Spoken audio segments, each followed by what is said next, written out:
Hello again and welcome to the Prince Magnum channel. You see us working on that project bike that we started. Uh, we finally gave a name to this project, Project Storm. It sounds like something, you know, uh, right out of a comic book, doesn't it?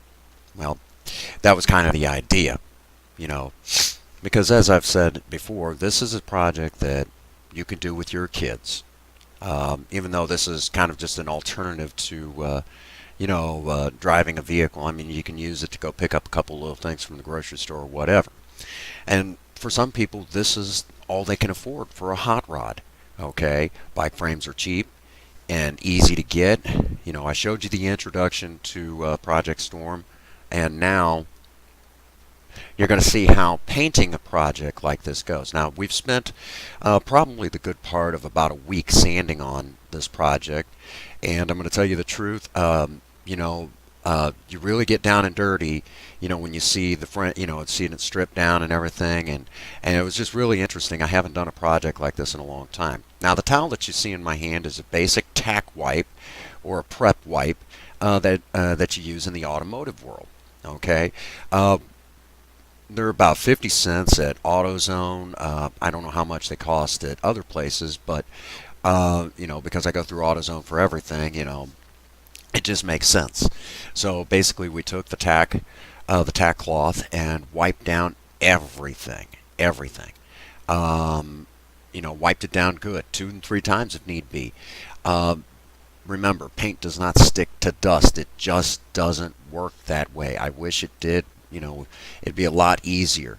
But just remember, when it comes to painting a project, the bigger the project, like when you're dealing with something like this, and there's going to be a little reminder on this. 95% of a paint job is actual prep work, taping things off, making sure everything is done properly, that sort of thing. And then there's actual 5% painting. That's just kind of my general rule of thumb. I'm going to tell you right now, the more prep you do before that paint hits it, the better it's going to look. So take your time, prep properly, and in the end, you will have a nice looking paint job. Now, I will warn, kind of spoiler alert, the next bit that's coming up, we're just using a spray can. I don't have, the big spray equipment. I wish I did. I wish I even had the room for it, but use what you got available. This is just done with spray can and everything, and then you'll see. Now, in the next part, when we begin painting, you're going to see Princess Faye basically doing, there's that reminder. She's going to be starting off painting. Well, we could have gotten one of those little, looks like it turns it into a spray gun, but I kind of forgot to pick that up. So it was just one of those things. And basically, when you go to put your coats on, kind of get back a little bit, test it out, that sort of thing. Just test it, make sure you're getting good coverage. Faye is still learning, how to paint with the spray cans. Give her a paintbrush and she's, 100 times better than I could ever be. But put a paint can in her hand, she's still learning things. They didn't learn that, when they were in school. But that's okay. That's okay. Just take your time. Make sure that you get a good, thorough coat for your first coat, because that's important. And believe it or not, we almost ran out of paint before we were done. Okay, you'll kind of see, where that starts to kind of happen, in the second part of the video when we flip the bike over. But we got as much as we could on the first run. There was really no need for a second coat or anything like that. Also, bike chains. We just kind of had to leave that one on there. We figured that any paint that got on it, it'll get rubbed off, through use and everything. No big deal. Just one of them things. The thing about bike chains is, there's a run, and you'll see me fixing that. But anyhow, bike chains, you just use them till they break. And if you've got like the old mountain bike or 10-speed bike or whatever, and they'll skip, and because the chain's stretching and everything. And once a link breaks, you can actually do something about it. But in the meantime, you just got to suck it up. Thankfully, this doesn't have the ability to change gears. Yeah, she was having a hard time, and basically I had to take over and We got some runs in the paint, but you know what? Honestly and truthfully, I haven't done a project this big in a long time, so the fact that there was just a couple runs in it, here and there, and I was able to fix most of them, I can live with that. If it bothers me too much, we can always wet sand it. But anyhow, um, this is just like I said. This is a project you could do with the kids.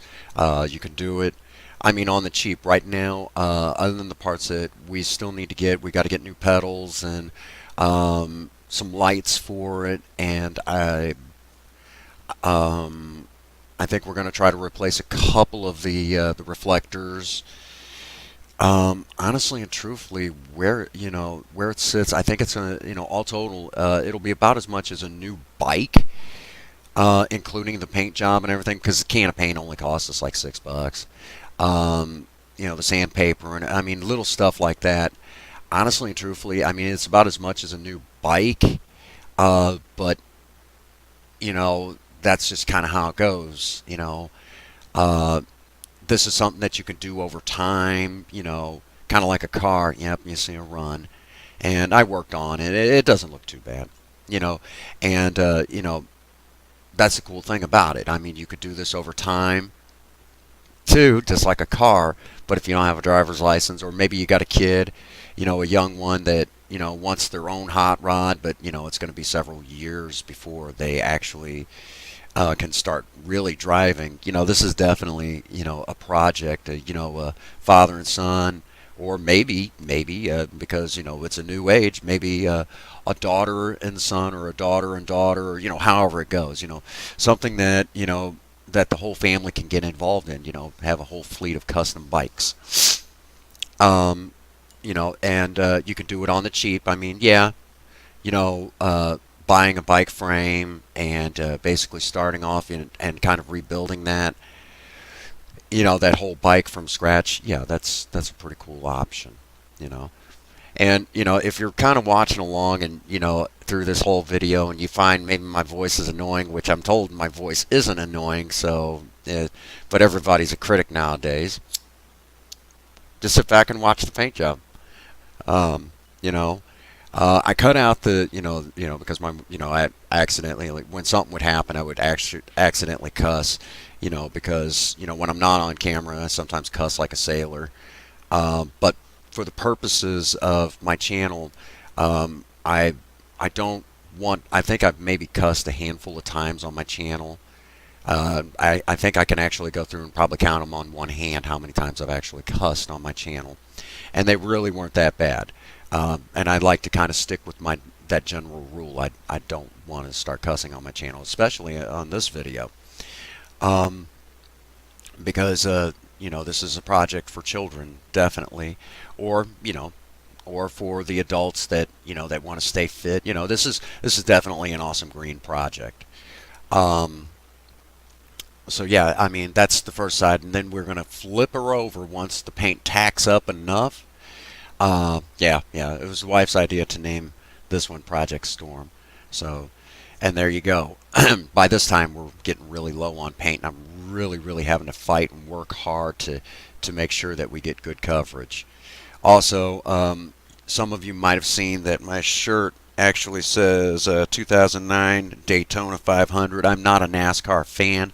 The shirt was actually given to me, but I couldn't, I knew with overspray and all the painting and everything, I just knew full well that my shirt was going to get messed up, and I've been working on stuff all day today, so to me it didn't make any sense whatsoever to go out and completely make a mess of a shirt that I really like. That's kind of ridiculous. We don't do that.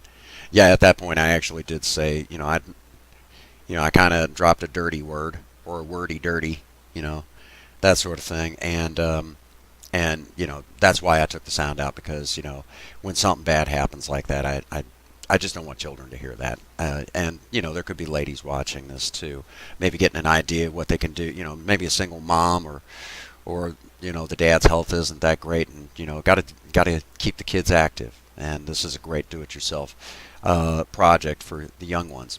Also, if you've lost your license due to DWIs or something like that, or back, or the court system thinks it's cute to take away your license because of back child support or something like that. Yeah, they take away your license so you can't go to work. Yeah, that makes a whole lot of sense. Great job, Missouri. Anyhow, you don't have your, for whatever reason, maybe you don't have your license. That's okay. This is a project that you can do, and you can do it on the cheap. And, bikes are still an alternative form of transportation.